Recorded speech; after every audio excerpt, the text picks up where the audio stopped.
नमस्कार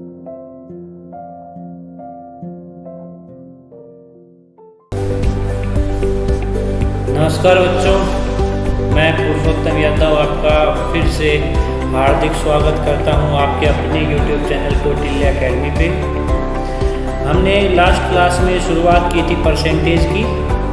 परसेंटेज में हमने कहा था कि भाई बेसिक से चीज़ें शुरू करेंगे और उस बेसिक की चीज़ों को धीरे धीरे इतने आगे तक लेके जाएंगे कि आप हर एक चीज़ को उस चीज़ को समझ पा रहे हो। और मैंने बहुत ही अच्छी 5 से 6 टाइप उसमें कवर कराई थी और मैंने कहा था हर एक टाइप का अगर एक क्वेश्चन करते हैं तो भी आपके हर एक चैप्टर में 10 टाइप ऐसी मैक्सिमम रही होगी जो आप आसानी से अगर करना चाहें तो 10 टाइप आप करते ही पूरे चैप्टर को सोल्व कर पाते हैं। ठीक है, तो ये मेरी कोशिश थी कि मैं आप लोगों को हर एक चीज़ों को कंप्लीट कराऊं। तो मैंने कल जो टाइप कराई उनको आप रिवाइज करेंगे और इस वीडियो को देखने से पहले को आशा करता हूं कि आप सभी उस वीडियो को देख के बैठे होंगे, क्योंकि अगर मान लो वो वीडियो आपने नहीं देखी और इस वीडियो पे आ गए हैं तो ऐसा नहीं आपको समझ नहीं आएगी, बट कई चीज़ें ऐसी होगी जो पिछली से रिलेटेड होगी। ठीक है, तो आज मैं जो शुरुआत कराना चाह रहा हूँ तो शुरुआत से ही हम बात कर लेते हैं। आज आप सबसे ऊपर डालेंगे most important type. Most important type, most important type क्यों है मोस्ट इम्पोर्टेंट टाइप? 3 स्टार में डाल देता हूँ क्योंकि भाई इस टाइप से हर एक बार क्वेश्चन बन रहा है, हर एक बार क्वेश्चन बन रहा है और अच्छे स्टैंडर्ड के क्वेश्चन बन रहे हैं। तो देखिए मैं क्वेश्चन लिख देता हूँ, एक बार आपको समझ में आ जाएगा मैं किस टाइप की बात कर रहा हूँ। चलिए, out of his monthly income, out of his monthly income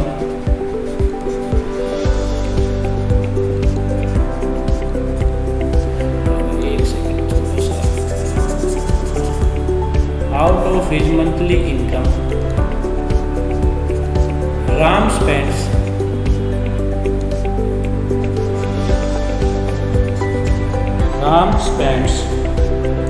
15% on transport, 15% on transport,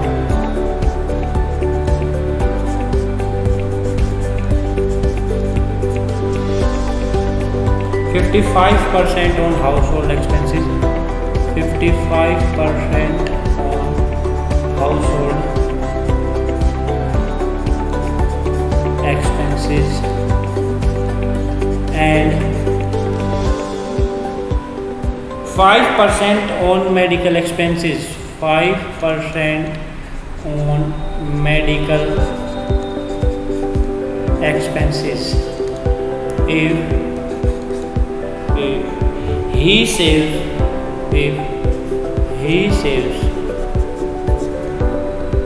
rupees 6,000 per month, rupees 6,000 per month, find his monthly income। हमें उसकी मंथली इनकम को बताना है कितनी होगी। चलिए सॉल्व करते हैं। अब कोई बच्चा, मैं पिछली क्लास को एक बार फिर से बताना चाहूँगी, ये ना बैठा फिर इस तरीके से करने की कोशिश करे। Let Ram total income is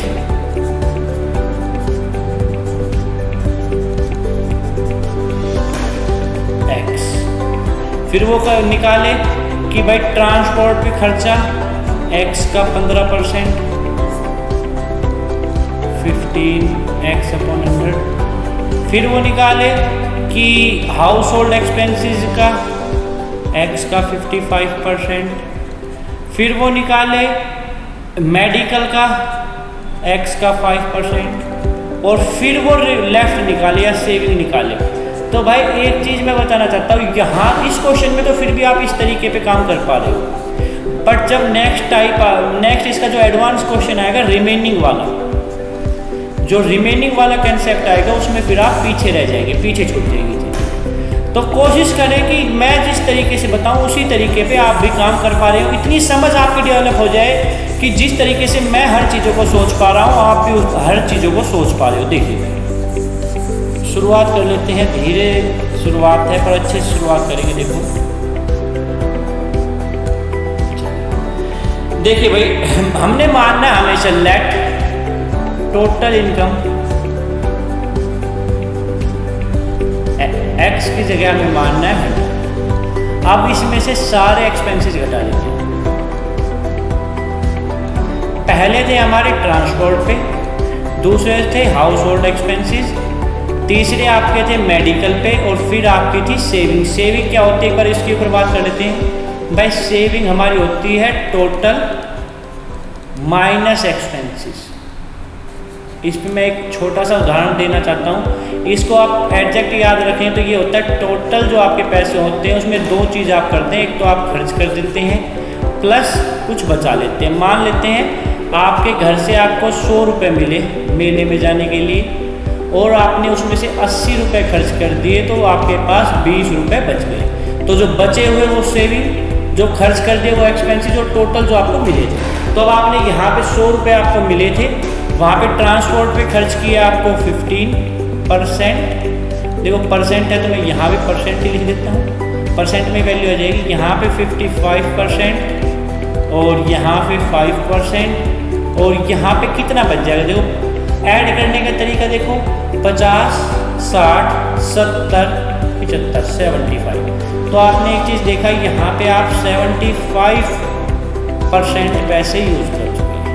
तो आपके पास भाई लेफ्ट कितना है या सेविंग कितनी बच गई भाई?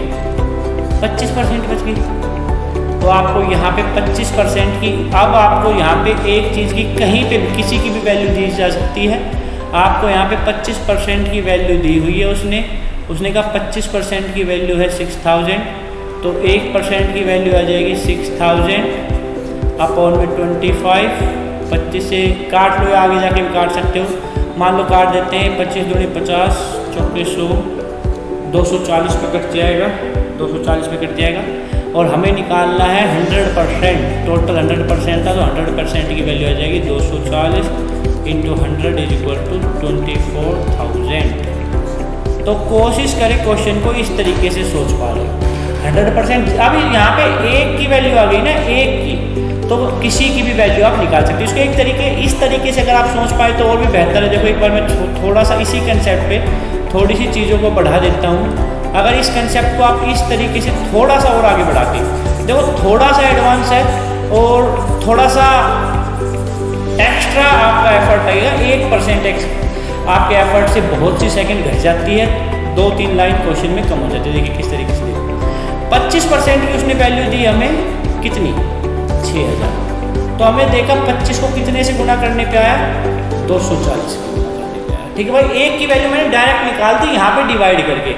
अब हमें एक बात पता चली, अगर 25% एक वैल्यू की वैल्यू निकाल दी, हमें एक का मल्टीपल निकाल लिया, एक का गुना निकाल लिया कि भाई कितने से मल्टीप्लाई करके वो चीज़ आती है, तो क्वेश्चन में बैठी हर एक चीज़ उतने गुना हो जाएगी। तो ये भी हो जाएगी 240 गुना, तो ये आ जाएगा आपका 24,000। बिल्कुल सिंपल तरीके से आप इस तरीके से भी सोच पाएंगे। जैसे जैसे आप धीरे धीरे और 2 क्वेश्चन करेंगे, आप इस तरीके से भी क्वेश्चन को सोच पा रहे होंगे, बिल्कुल आसान तरीके से। ठीक है, नोट कर लीजिए।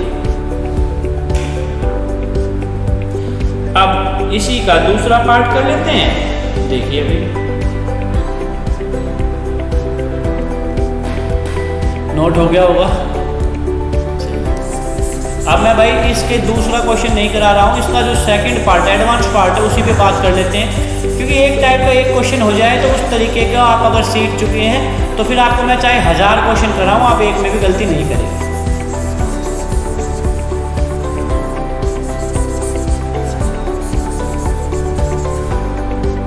चलिए भाई बात कर लेते हैं क्वेश्चन की। 10% of the goods, 10% of the goods in a farm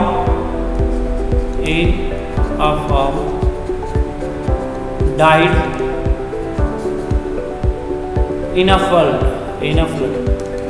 भाई बाढ़ में 10% की डेथ हो जाती है। 40% of the remaining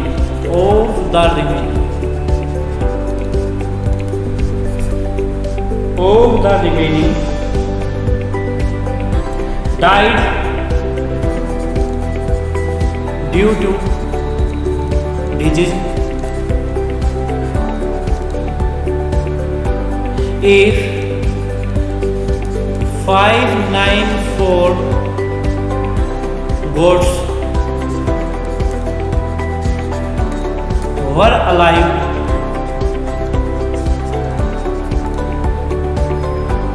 find the original number of goats कि टोटल गोट्स क्या थी, इसके ऊपर बात करें। देखिए भाई, इसमें एक काम कर लेंगे जो मैं कराना चाह रहा हूँ उस पर ध्यान देंगे। यहाँ पे इस रिमेनिंग को अंडरलाइन कर लेंगे। पूरा पिछला क्वेश्चन ही है, बस एक इस वर्ड की वजह से क्वेश्चन चेंज हो चुका है, इस वर्ड की वजह से क्वेश्चन चेंज हो चुका है, क्वेश्चन की दूसरी टाइप आ चुकी है इस एक वर्ड की वजह से। देखिए किस तरीके से। चलिए, तो हमने फिर से माना टोटल आपका 100 है, उसमें से 10%, भाई 10% उसने कहा फ्लड में जो उसकी मृत्यु हो गई थी, जो 10 की फ्लड में हो गई। अब उसने कहा 40% ऑफ द रिमेनिंग, तो पहले रिमेनिंग निकालो भाई। अगर 100 में से 10 यहाँ चली गई तो यहाँ पे 90% आ जाएगी। अब उसने कहा 90% में से, अब 100 में से नहीं निकाला, अब उसने कहा 90% में से 40% डिजिट से उनकी मृत्यु हो गई 40%, तो 90 का 40% आता है 36। और अब 36 यहाँ चली गई तो अब बची कितनी, अब यहाँ पे लेफ्ट कितनी है भाई, 90 में से 36 यहाँ आ गई है, तो 40% था। एक सेकंड एक बार इस चीज़ को समझ लेंगे। ये 90 है, ये वैल्यू निकाल दी क्योंकि परसेंटेज में था, तो मैंने टोटल 100 था, 100 का 10% निकाल दिया। हाँ अब ठीक है। तो अगर 36 यहाँ चली गई 90 में से, तो बची कितनी भाई 54 बच गई होगी। ठीक है भाई, तो यहाँ पे देखो 1 2 3 4 5 वैल्यू है, इसमें से वैल्यू दी उसने लेफ्ट की, यहाँ पे इसकी वैल्यू दी हुई है 594। कितने गुना पे बैठा है 1 11 गुना पे बैठा है। अगर 54 को देखेंगे तो टोटल बताना है तो ये भी 11 गुना हो जाएगा, ये आ जाएगा 11। रिमेनिंग का कंसेप्ट खत्म। मोस्ट इंपॉर्टेंट टाइप का गारंटी से सबसे अच्छा क्वेश्चन खत्म कर दिया एक रिमेनिंग करके। अब इसमें थोड़ी सी चीज़ और समझाऊंगा मैं, यहाँ पे एक क्वेश्चन और कराऊंगा, उसमें आपको मैं इस रिमेनिंग के कंसेप्ट को डालने वाला था और आपकी बुक में उसके क्वेश्चन नहीं है, इसलिए मैं उस क्वेश्चन को नोट डाउन कर दूंगा। ठीक है, तो एक बार ध्यान से देख लेंगे सभी बहुत अच्छे से। चलिए, पहले मैं वो कंसेप्ट बता देता हूँ आपको किस तरीके से उसमें बात करनी है। भाई कंसेप्ट ना भूलें, एक भी कंसेप्ट से बातें करेंगे तो एक भी चीज़ें भूलेंगे नहीं। हर एक कंसेप्ट से एक भी चीज़ें बाहर नहीं जाएगी, मैं गारंटी आपको दे देता हूँ कि भाई एक भी चीज़ वहाँ से बाहर नहीं निकालेंगे, हर एक चीज़ें पूरी करेंगे। ठीक है, चलिए देखिए भाई, मैं बात करता हूँ एक इलेक्शन की, उसमें आपको ये पूरा कंसेप्ट समझ में आएगा। अब मैं बात करता हूँ इलेक्शन की। भाई इलेक्शन में क्या होता है, टोटल वोटर होते हैं, टोटल वोटर में से 2 हिस्से बनते हैं। किस तरीके से, कुछ तो ऐसे होते हैं जो वोट डालने जाते हैं तो कास्ट, कुछ ऐसे होते हैं जो नॉट कास्ट होते हैं, जो वोट डालने नहीं जाते, जो समझते हैं कि भाई मेरे काम की ही नहीं है राजनीति, मैं किसी की वोट दूं मुझे उससे कोई फर्क नहीं पड़ता, मेरे लिए ये बनी ही नहीं है, तो वो आ जाते हैं नॉट कास्ट। अब भाई नॉट कास्ट वाले तो अलग ही हो गए। अब उसने कहा इसमें से 2 तरीके के और लोग होते हैं, ये रिमेनिंग के ऊपर ही बात चल रही है। देखो यहाँ टोटल थे, इसमें से रिमेनिंग, ये आती है वैलिड वोट्स, ये आती है इनवैलिड वोट्स। अब इसमें आपको समझाएंगे वैलिड इनवैलिड क्या होती है, तो उसके ऊपर एक बार ध्यान देंगे। मान लो वैलिड इनवैलिड क्या होती है, पहले अगर मैं इलेक्शन की बात करूँ, आज तो ये जो टेक्नोलॉजी है बटन दबाते ही वोट डल जाती है, पहले क्या होता था, इस तरीके से पर्ची बनी होती थी।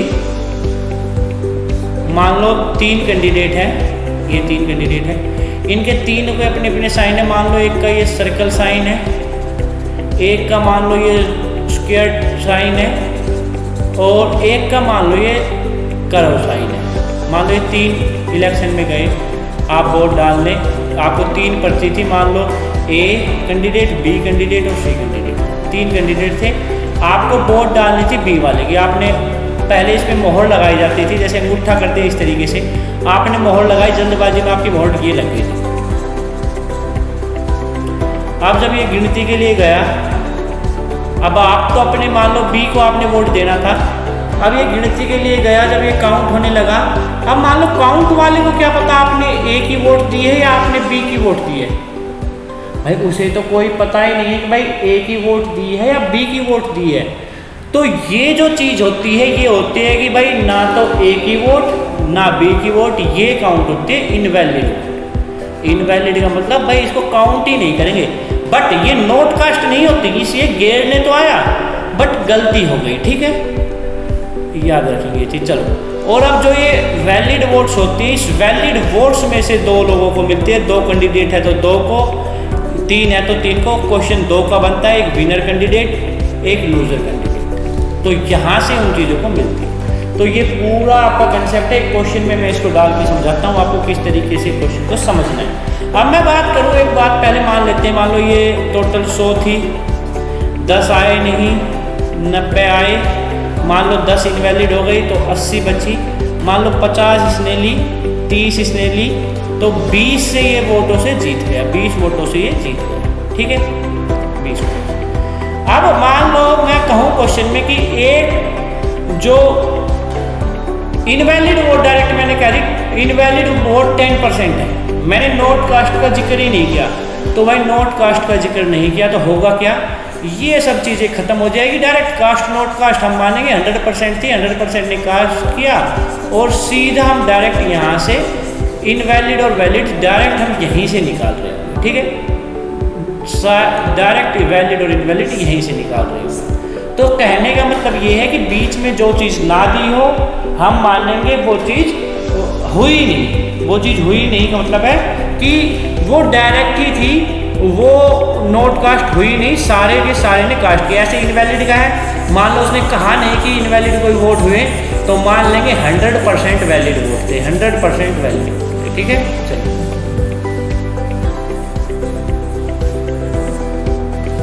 चलिए क्वेश्चन मैं नोट डाउन कर लेता हूँ, अच्छे से समझेंगे, अच्छी टाइप चली हुई है।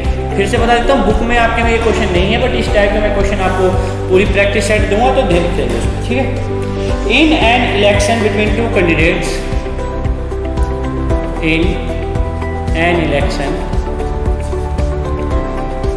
Between 2 candidates,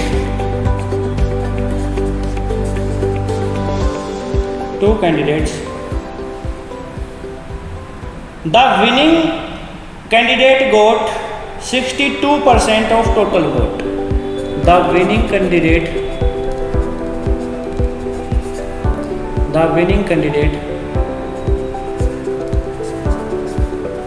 got 62% of total votes. And declare winner by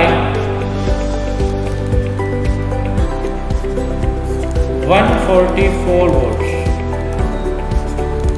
144 से वो जीत गया। Find the total number of voters. Find the total number of voters. देखिए तो भाई आ जाइए, फिर से वही तरीका, टोटल हमने माना 100 था। देखो उसने ना तो यहाँ कही कि कोई वैलिड या इनवैलिड है, ना ये कहीं कास्ट या नॉट कास्ट है। हम फिर डायरेक्ट यहीं से लास्ट स्टेप पे आ जाएंगे कि भाई यहीं से विनर होगा, यहीं से लूजर होगा। तो इसको अगर 62% वोट मिले तो इसको कितने मिले होंगे, 38%। भाई 100 में से 62 इसे मिले तो इसे 38 मिले, तो ये कितने से जीता होगा भाई, कितने से जीते होगा, 4 और ये 24 वोटों से ये जीत गया। वह 24 रेशियो में चीज़ें मानी है तो 24 रेशियो से मान लेंगे, परसेंटेज मानी है तो परसेंटेज से मान लेंगे, मान लो 24 रेशियो से मानिए। तो 24 रेशियो की उसने वैल्यू दी है, 24 रेशियो की वैल्यू दी उसने 144, ठीक है। तो ये आप अब सोल्व कर सकते हैं, 144 है तो कितने पे जाएगा, ठीक है, काट लेंगे। इसको ऐसे भी सोल्व कर सकते हैं, डायरेक्ट अगर मल्टीपल ना आए तो भाई 24 रेशियो की वैल्यू है 144, एक रेशियो की वैल्यू आ जाएगी आपकी कितनी, ये 38, 24, हाँ ठीक है, 144 अपॉन में 24। तो भाई मान लो 2 से कटेगा या 4 से भी कटेगा, मान लो 2 से कटेगा 12 पे, 2 से कटेगा 2 कितने पे 12, 2 से कटेगा 6 पे, 2 से कटेगा 36 पे और 6 से कटेगा 6। तो ये कितने का मल्टीपल है, 6 का मल्टीपल है। तो 100 का भी 6 से मल्टीप्लाई कर देंगे, ये आ जाएगा 600। तो मेरा कहने का मतलब था बीच की जो चीज़ें मिसिंग हो आप भी अपनी तरफ से उन चीज़ों को स्किप कर देंगे, उसके ऊपर ध्यान नहीं देंगे, जो उसने चीज़ें दी हैं उसके ऊपर काम करें, ठीक है। समझ में आया नहीं आया, चलिए फील किया करो, क्लास में ही बैठे हो, क्लास ही कर रहे हो, ठीक है। चलिए तो ये टाइप आपके बुक में नहीं थी तो मैं करा दिया फिर भी, क्योंकि हो सकता है क्वेश्चन इस टाइप से बन जाए, क्योंकि ये रिमेनिंग का एक कंसेप्ट है, इसके अलावा कुछ नहीं है, उसी कंसेप्ट में था तो इसलिए मैंने उसी कंसेप्ट में लाके इसको आपको पढ़ा दिया है, ठीक है। चलिए अब आपकी नेक्स्ट टाइप पे आते हैं, नेक्स्ट चीज़ों पे आते हैं जो सिंपल क्वेश्चन बन जाते हैं, कई बार उनके ऊपर आते हैं। मैं एक बार क्वेश्चन देख लेता हूँ।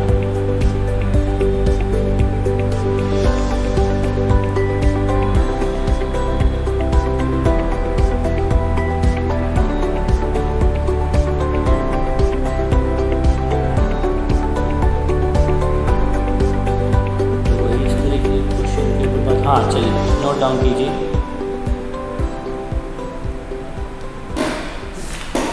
चलिए भाई देखिए next question,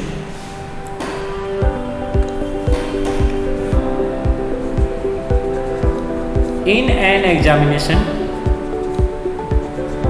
in an exam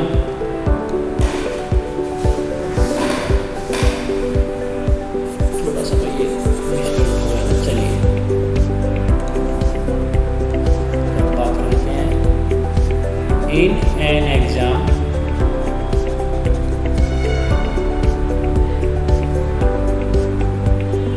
it is necessary, it is necessary to obtain 40% marks, 40% marks to pass the exam. A student get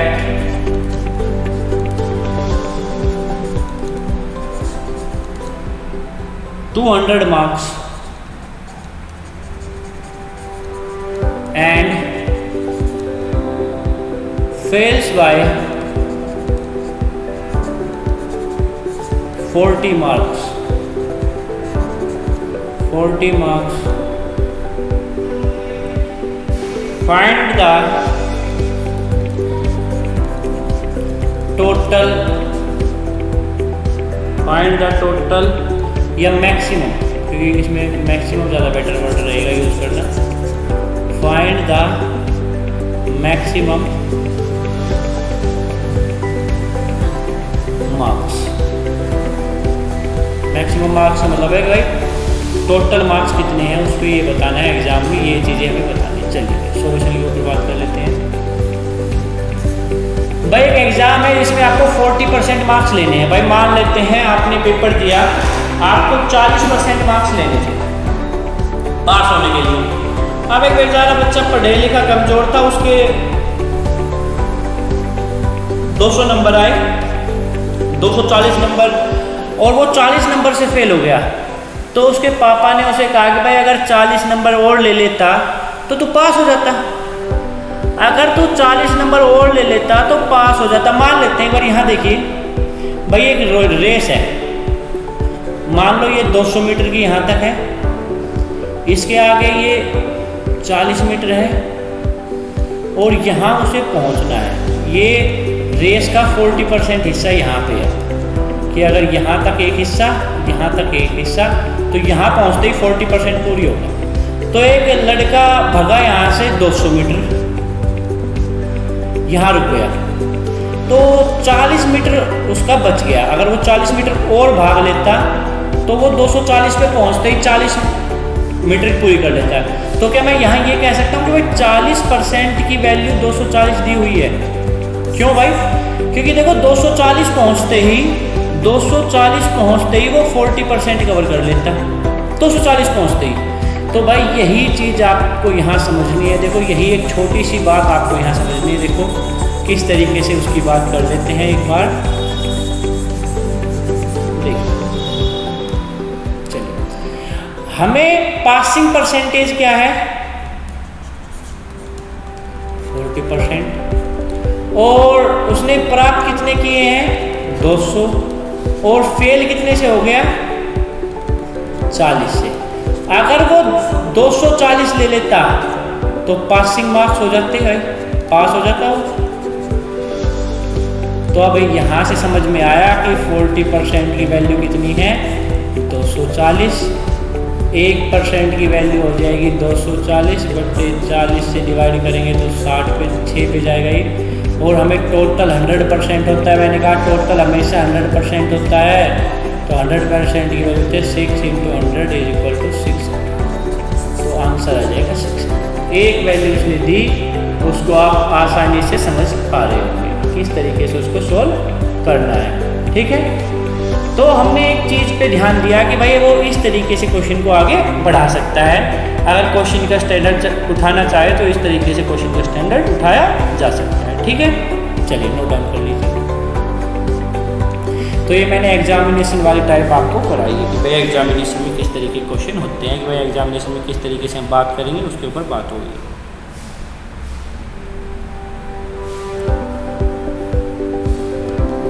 एक दो क्वेश्चन भाई जो चैप्टर के बचते हैं वो मैं एक दो क्वेश्चन यहाँ ना करा के ना उन क्वेश्चनों को मिक्सचर एंड एलिगेशन एक चैप्टर कराऊंगा अलग से स्पेशल, उसमें उस क्वेश्चन को अच्छे से कराएंगे। उस क्वेश्चन को वहाँ ले जाने का मेरा मकसद ये है कि उस तरीके से वो क्वेश्चन और बेहतरीन तरीके से सोल्व हो सकते हैं। ठीक है, एक दो क्वेश्चन है जिसमें दो चीज़ों को मिला के तीसरी चीज़ मिलाई जाती है, इतनी परसेंट मान लो कुछ मिला है, इतने परसेंट कुछ मिला है, तो उस टाइप को हम क्या करेंगे, मिक्सचर एंड एलिगेशन में सोल्व करेंगे। ठीक है, तो ये ध्यान रखेंगे हम कि मिक्सचर एंड एलिगेशन में उस चीज़ को सोल्व करेंगे। चलिए तो आगे अभी नेक्स्ट टाइप की बात कर लेते हैं एक बार, आसानी से ध्यान देंगे। चलिए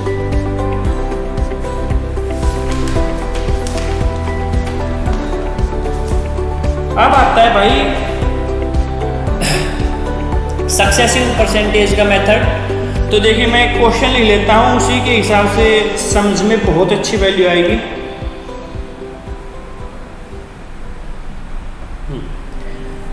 देखिए भाई क्वेश्चन देखिए, the population of a village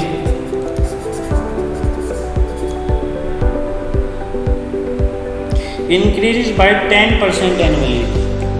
Increases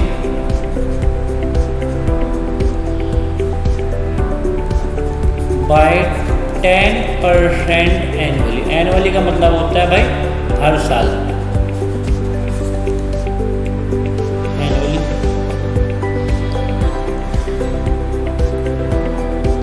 If its present population is, if its present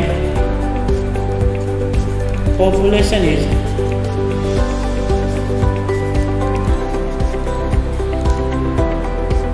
80,000, what will be the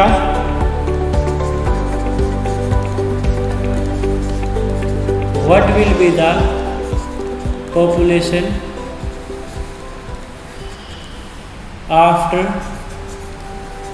2 years? 2 साल के बाद बताना है। तो देखिए एक बच्चे ने आसानी से इस चीज़ को करने की कोशिश की कि हम करते क्या हैं, हमेशा हमारा ध्यान कहाँ होता है। देखो हमारा सोच जो है वो कहाँ तक जाते हैं। देखो भाई हमारी प्रेजेंट है वो है 80,000। अब इंक्रीज कराई हमने 1 साल की, जो हमने फर्स्ट ईयर की इंक्रीज कराई, देखिए वो किस तरीके से होगी। हाँ देखिए भाई, दोबारा लिख लेते हैं। हाँ तो देखिए भाई, इंक्रीज फर्स्ट ईयर, तो पहली साल की इंक्रीज कराई उसने 10%, तो आ जाएगी 80,000 इंटू 10/100, 8,000 हो गई। फिर उसने क्या किया, अब भाई आफ्टर 1 ईयर क्या निकाला, आफ्टर फर्स्ट ईयर पॉपुलेशन उसकी थी 80,000 पहले है और 8,000 हो, तो ये आपकी आ जाएगी 88,000 आ जाएगी। अब फिर से सेकेंड ईयर की बात कर लेते हैं हम। सेकेंड ईयर फिर उसने 10% बढ़ाई, तो अब 88,000 की 10% वो बढ़ा रहा होगा 8800, और यहाँ से आपकी वैल्यू हो जाएगी आफ्टर सेकेंड ईयर। भाई 8800 पहले थे, 88,000 में 8800 जोड़ देंगे, तो ये आपकी आ जाएगी 008 ये 69, ठीक है। बट क्या हम इस क्वेश्चन को और तरीके से छोटा बना सकते हैं? देखिए किस तरीके से छोटा बना सकते हैं। देखिए मैंने कहा परसेंटेज का जो भी क्वेश्चन हो वो परसेंटेज में ही सोल्व हो जाता है, आगे हमें कुछ सोचना ही नहीं पड़ता है। देखो परसेंटेज को सोल्व करना किस तरीके से सीखेंगे, देखो, और ये प्रॉफिट एंड लॉस का कंसेप्ट शुरू हो जाता है यहीं से छोटा सा। देखो भाई मैंने कहा पहले साल क्या होगा, 10% इंक्रीज, मतलब 10% का बोलता है 10/100, तो 100 से 10 बढ़ना, मतलब अगर चीज़ 100 थी तो बढ़ के कितनी होगी 110। सेकेंड ईयर की परसेंटेज क्या दी हुई है उसने, 10% दिया हुआ है, तो ये भी फिर से 10/100, ये मैंने दोनों में सेम दिया है, तो फिर से 100 से 110। अब 2 साल की बात की है, तो देखो हम डायरेक्ट निकाल सकते हैं, आफ्टर 2 ईयर सीधा निकाल सकते हैं। 80,000 थी पहले, 110/100 ज़्यादा हो रही है, ऐड कर दो, ऊपर ज़्यादा आएगा, कम हो रही है, डेप्रिसिएशन का क्वेश्चन है, ऊपर कम हो गया, देखो उसको अगले नेक्स्ट क्वेश्चन में कराएंगे। दूसरी साल फिर से 110/100, 0 से 0 गया, 0 से 0 गया, 0 से 0 गया, 0 से 0 गया, तो ये आ जाएगा जो हमारा अभी आया था 96800, मल्टीप्लाई करेंगे तो वही आएगा। अब क्या एक बच्चा ये इतना समझ पा रहा है कि भाई आपको तो पेपर में ये भी लिखने की जरूरत नहीं है, आपको तो डायरेक्ट पता है 10% का मतलब क्या होता है, बढ़ने का मतलब 110/100, और फिर दोबारा भी वही है तो 110/100। अब एक साल मान लो दूसरा चेंज में हो, तीसरी साल 20% हो तो 120/100। तो ये चीज़ें वो है जो आपको डायरेक्ट सीखनी है, ना कि पूरे क्वेश्चन में आप बच्चों की तरह छोटी छोटी चीज़ें लिख के करके दिखाएंगे। एग्जामिनेशन में कोई आपकी रफ शीट नहीं देखने वाला कि रफ शीट को वो देखने बैठेगा कि भाई देखते हैं इस बच्चे ने कितनी रफ सीटें भरी, 10 सीट भरी, 15 सीट भरी, कोई नहीं देखता।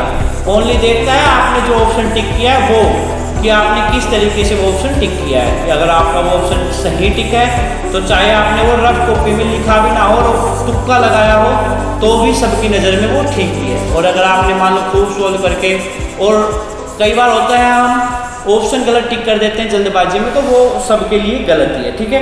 तो एक और इसी तरीके की क्वेश्चन की बात करता हूँ मैं। डेप्रिसिएशन अगर कहीं मुझे क्वेश्चन मेरे पास हो तो मैं अभी बात कर लेते हैं उसकी डेप्रिसिएशन की एक बार, क्योंकि हर एक टाइप में सोच रहा हूँ कवर हो जाए, कोई चीज़ें ऐसी आपकी बचे ना कि आपको लगे सर ये हमारी चीज़ें छूट गई है यहाँ से। तो कोशिश मेरी हमेशा से ही है कि हर एक टाइप आपकी पूरी हो जाए, ठीक है।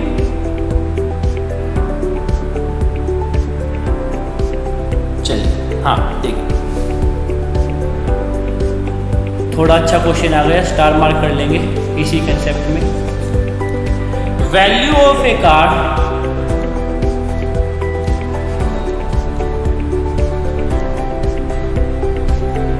depreciate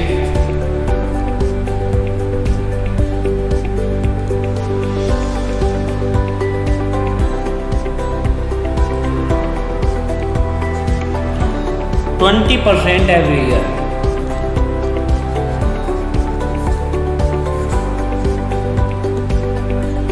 If the car was bought, if the car was bought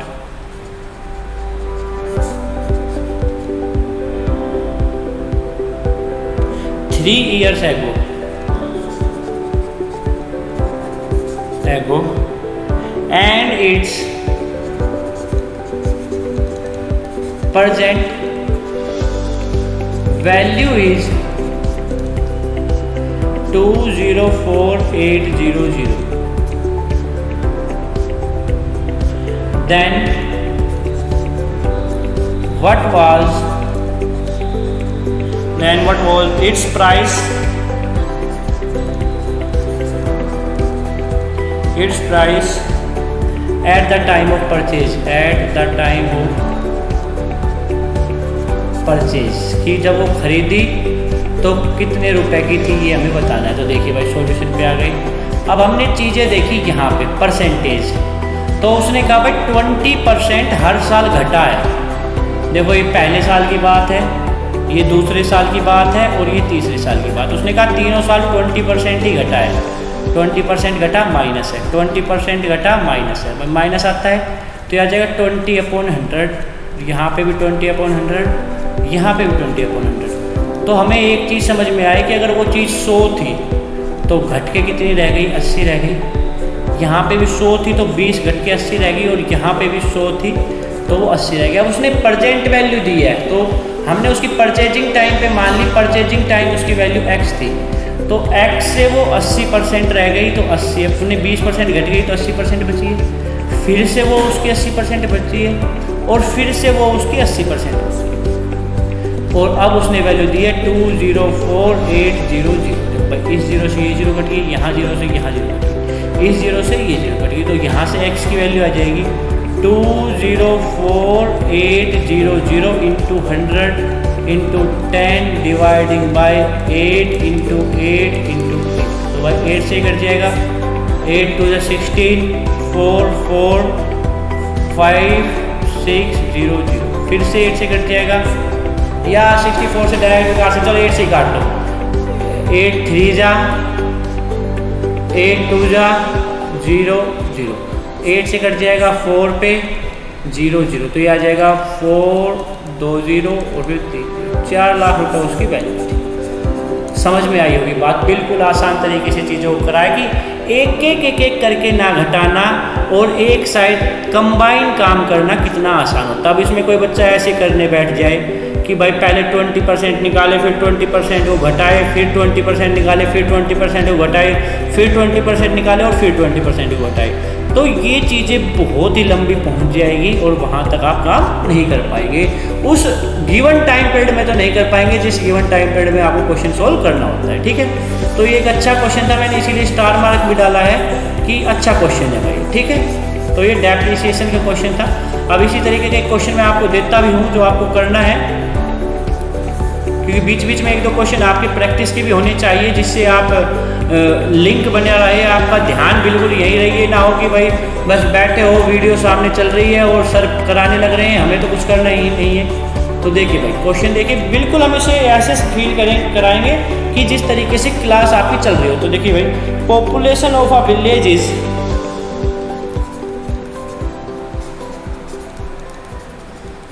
of a village is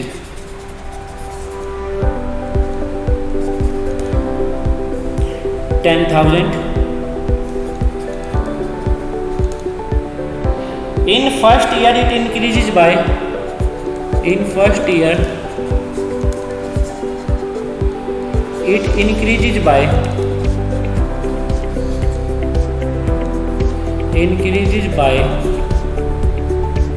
10%. In second year decreases by 20%, and in third year it again increases by 30%. Find the population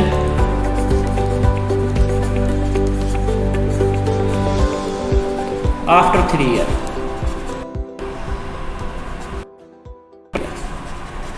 3 साल के बाद क्या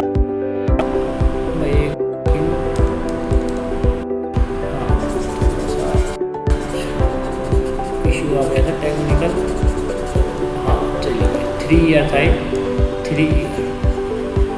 चलिए तो देखते हैं, अब solution के ऊपर बात करते हैं। चलिए 1 सेकंड आपको मैं 1 मिनट का समय देता हूँ, आप लोग सोल्व करना चाहें तो वैल्यू जो आए वो मुझसे पहले आप दें तो बहुत बेहतर लगेगा आपका, कि आप लोगों ने सॉल्यूशन किया, बहुत अच्छा लगेगा। इसमें मैंने आपका डेप्रिसिएशन का और इंक्रीज परसेंटेज इंक्रीज का दोनों कंसेप्ट एक में ही लाके टेक दिए हैं, दोनों को एक में ही मेल कर दिया। ठीक है, चलिए देख लेते हैं। तो अभी एक बार तो हमने पहली साल की बात की भाई, उसने कहा 10% इंक्रीज, तो भाई 100 से 100। सेकेंड उसने कहा डिक्रीज 20%, तो यहाँ हमें पता चला 100 से 80। अब तीसरी साल उसने कहा फिर से 30% इंक्रीज 100 से 130। ये चीज़ें समझ लें। अब आगे सोल्व कर लेते हैं। मान लो उसने 10,000 दिया है, तो पहले साल 10,000, पहले साल 110/100, दूसरे साल 80/100 और तीसरी साल 130/100। देखिए भाई 2 जीरो से 1 जीरो ये गई, 1 जीरो ये गई, इन 2 जीरो से एक ये जीरो गई और एक ये जीरो गई, इन 2 जीरो से ये 2 जीरो गई। इसकी मल्टीप्लाई हम करेंगे तो ये आ जाएगा 11,440। देखो इंक्रीज, डिक्रीज और इंक्रीज, 3 चीज़ों पे हमने बात की। पहली साल इंक्रीज में मैंने ये साइन लगाया, इंक्रीज का है, दूसरी साल घटा है, तीसरी साल फिर से बढ़ा है। तो आप इन चीज़ों को अब आप स्किप कर सकते हैं, मेरी तरह डायरेक्ट यहाँ से ही क्वेश्चन शुरू हो जाएगा आपका। डायरेक्ट अगर आप बात करेंगे तो यहाँ से आपका क्वेश्चन सोल्व हो जाएगा, डायरेक्ट आपको यहाँ पे काम करना पड़ेगा, तो बहुत अच्छी चीज़ें आपकी रहेगी। ठीक है, चलो तो ये समझ आ गया होगा आपको।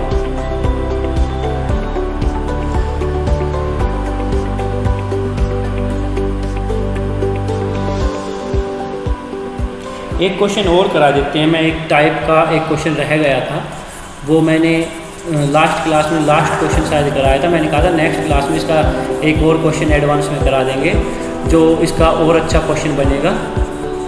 तो देखिए किस तरीके से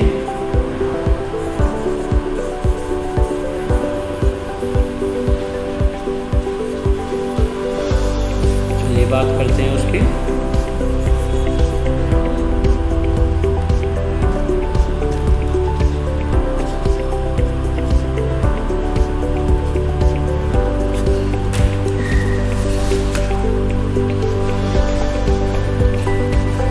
तो क्वेश्चन कैसे भाई देखिए,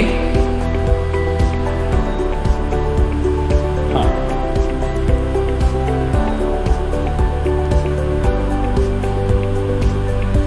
चलिए भाई, in a group of students, in a group of students 70% can speak English, 70% can speak English, and 65% can speak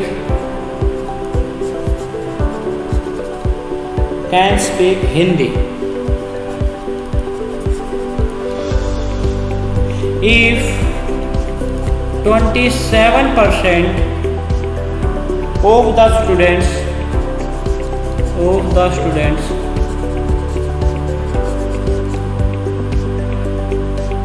can speak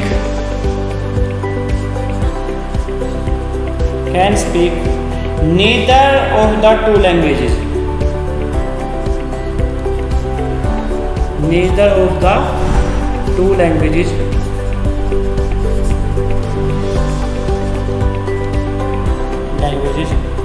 then what percent of student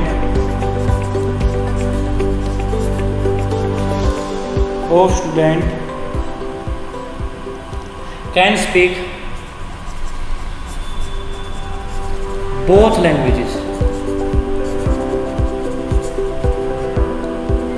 तो देखिए भाई, अब बात कर लेते हैं सॉल्यूशन। मैंने कहा था इसको ग्राफ से सॉल्व करेंगे तो सबसे बेहतर रहेगा। भाई ये इंग्लिश है, ये आपका हिंदी है। मान लो ये इंग्लिश वाले में 70% है, हिंदी वाले में 65%। ठीक है। अब ऐसे बच्चे भी हैं जो बोलते ही नहीं है। चलो इस क्वेश्चन को तो इसी तरीके से समझ लेते हैं, वो और भी ठीक रहेगा क्योंकि इसमें तीसरे की बात नहीं हुई है। तो देखिए भाई किस तरीके से बात करेंगे। देखो भाई, हमने माना टोटल थे, एक बार इसका बेसिक सीख लेते हैं, 100%।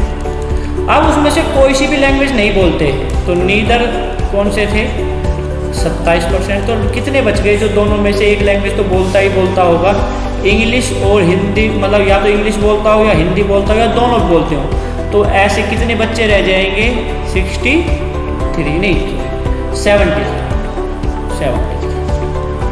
तो 73% बच्चे कोई सी ना कोई सी लैंग्वेज बोलते हैं। वही कंसेप्ट आपका देखो भाई 70% इंग्लिश है, हिंदी है 65%।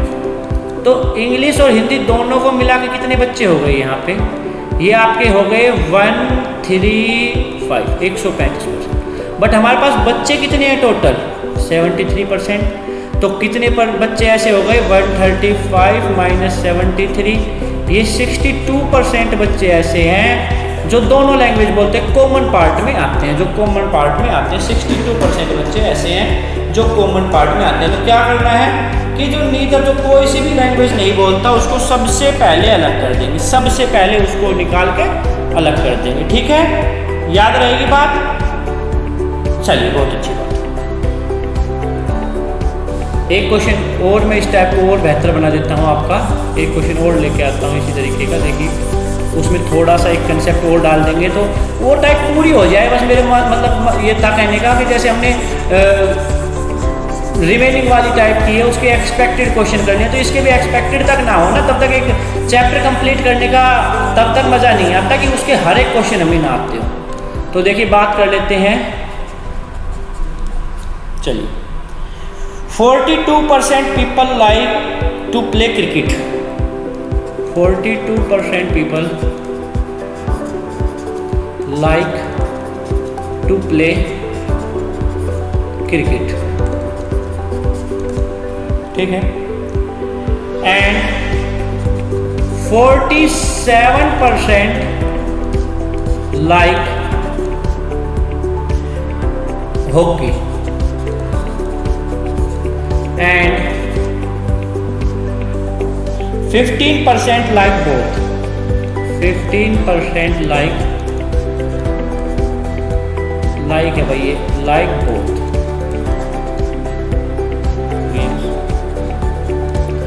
7800 people like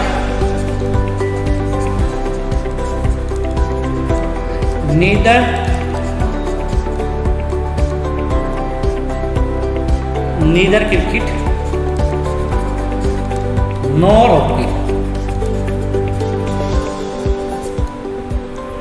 Find the total population.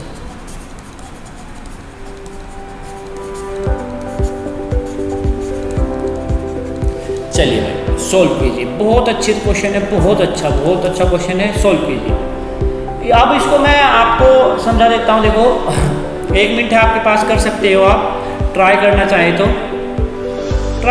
तो कर सकते हो।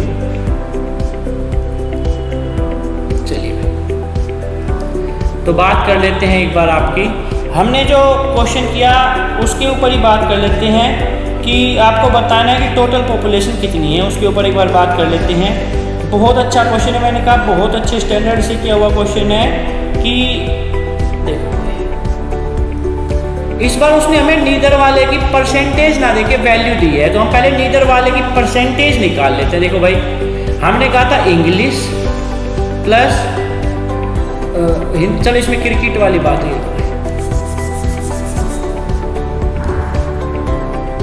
अब उसने दिया भाई hockey cricket plus hockey minus 4 is equal to 100%। अगर मैं मान लेके चलूँ तो भाई क्रिकेट वाले थे 42, हॉकी वाले थे और नीदर वाले को इसमें से क्या कर देते हैं, माइनस करते हैं। ये आपको पता है कि भाई नीदर वाला इसमें से हटा देते हैं। तो हॉकी वाले उसने 47 दिए। अब यार आपने देखा कि भाई यहाँ से बोथ को घटा दिया, बोथ वाले थे 15, और अगर मैं इक्वल टू में 100% लिखता हूँ और माइनस में नीदर है, तो देखिए भाई ये आपका हो गया 89 minus 15 is equal to 100 minus neither. तो भाई ये आपका बचेगा, तो ये आपका बच जाएगा 47, और ये 100 इधर आ जाएगा, माइनस का 100 is equal to neither minus का। तो ये माइनस के आ जाएंगे आपके 6 to 26% is equal to minus का नीदर। तो ये यहाँ कट गया, तो नीदर की परसेंटेज क्या हो गई, माइनस का 26, मतलब प्लस का आ जाएगा, माइनस से माइनस कट गया। तो 26% ऐसे हैं जो कोई भी गेम नहीं खेलते। तो ये चीज़ याद रखेंगे, नीदर को इसमें से घटा देते थे। वो पिछला क्वेश्चन मैंने इसीलिए कराया था कि पहले नीदर जो खेलता ही नहीं उसको तो भाई टोटल में से हटाएंगे ही। और जो मैंने क्वेश्चन लिखा था इसका, ये पूरा फॉर्मूला दिखा रहा था, मैंने यहाँ तक लिखा था क्योंकि उस क्वेश्चन में इसकी कोई बात ही नहीं थी। तो उसी तरीके से है जिसकी कोई बात ही ना हो उसको हम छोड़ देंगे। तो उसने कहा 26% की, सॉरी थोड़ा सा मैंने गलत लिख दिया, हाँ यहाँ पर देखिए 26 का परसेंटेज पहले लगा दिया था। हाँ, तो उसने दिया है हमें 26% की, उसने हमें वैल्यू दी है 7800।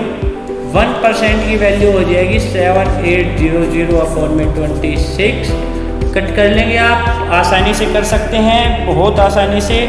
आपको पता होगा कि सॉल्यूशन बिल्कुल आसान है, आपके सामने सॉल्यूशन हो चुका है। तो इस तरीके से भी क्वेश्चन को आपको सोचना है। ये आपका कटेगा 3 पे, आपको पता है, तो 3 पे कट जाएगा, 300 आ जाएगा यहाँ पे। तो अब हमें वैल्यू निकालनी है 100% टोटल, तो 100% ही हमारा 100% की वैल्यू हमने निकाली 300 900, और ये आ गया आपका 30,000। तो टोटल पॉपुलेशन आ गई आपकी 30,000। अब आप एक चीज़ समझ पा रहे हैं, जैसे हमने पूरी आप परसेंटेज को कर लिया है, तो पूरी परसेंटेज में आप लोगों ने एक चीज़ सीखी कि परसेंटेज धीरे धीरे हर एक टॉपिक में कवर होता है। मैंने हर एक टाइप कोशिश की है यहाँ कवर हो गई हो। पूरे परसेंटेज टॉपिक में 2 क्लासेज हमारी लगी। मैंने कहा कि पूरी टाइप हमें कंप्लीट करने की कोशिश की।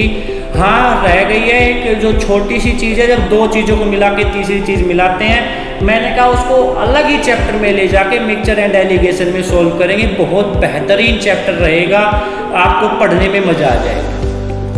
तो मैंने कोशिश की थी कि कोई भी क्वेश्चन ना छूटे। अब परसेंटेज में कई बच्चे कह देते हैं सर इसमें डिस्काउंट वाला पार्ट नहीं। भाई डिस्काउंट प्रॉफिट एंड लॉस के बाद, प्रॉफिट एंड लॉस अपनी जगह।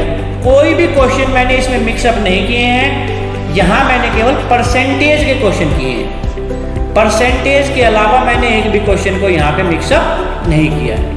ठीक है, तो ओनली परसेंटेज हम पूरा कर चुके हैं। तो मैं आशा करूँगा कि आप लोगों ने बहुत बेहतर तरीके से सीखा हो, कोई भी आपका क्वेश्चन छूटे ना परसेंटेज का।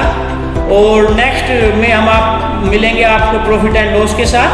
तो बहुत बहुत धन्यवाद आप लोगों का, और पढ़ते रहिए, स्वस्थ रहिए, परिवार के साथ रहिए। धन्यवाद।